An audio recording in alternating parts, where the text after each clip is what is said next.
How's it going, guys, and welcome back to the 13th episode of the Cut by Hand series.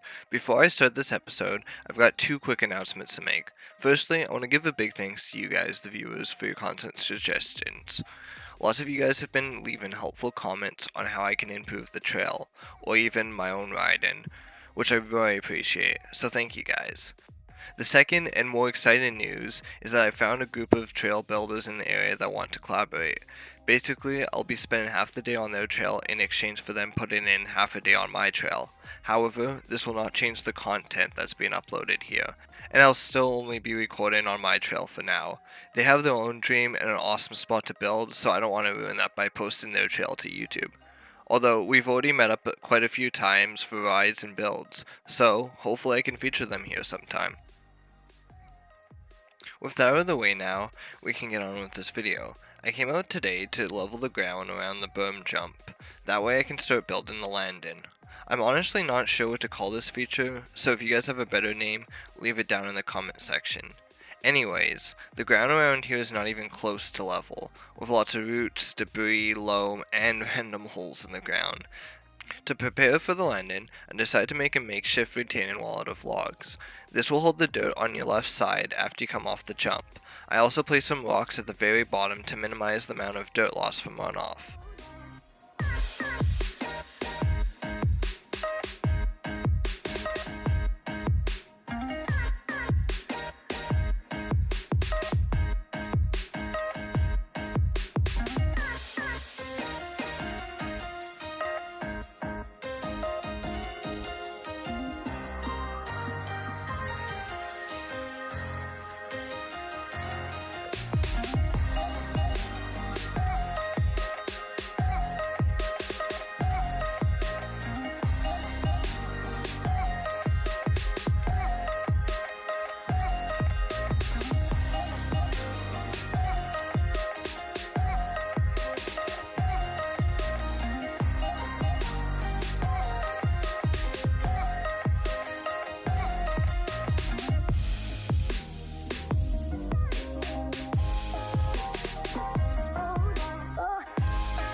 Now that the ground is pretty well level, I think it's time that we build a landing for this thing.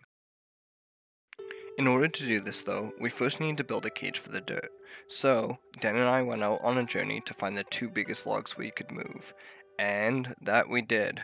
Luckily, Dan is also handy with almost any tool you give him, so he cut out the notches to hold the logs together. This will give the structure more stability and keep it from rolling on itself. We also staked the supporting back log so it can't move either.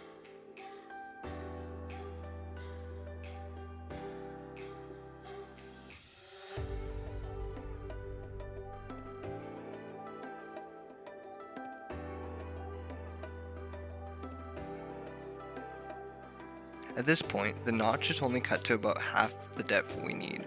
but according to Dan, this is all you need. What he is doing here is going back and forth with the blade, kind of deeper, while also keeping a level edge. I thought this was smart and wanted to point it out for anyone who's trying to cut a notch, but I also need to throw in a word of caution and mention that you should never do something like this if you're unsure. Always know what you're working with, or work with someone who knows what they're doing, even if it's just a sawzall. Being unsure can wreck the tool or even hurt you, and it wasn't until recently that I learned that power tools are no joke and should be respected. This was from first-hand experience, of course, through friends and family telling me their experiences and some of the nasty accidents they've seen.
With the ground being level and the landing mostly built, I think I'm going to leave this video here.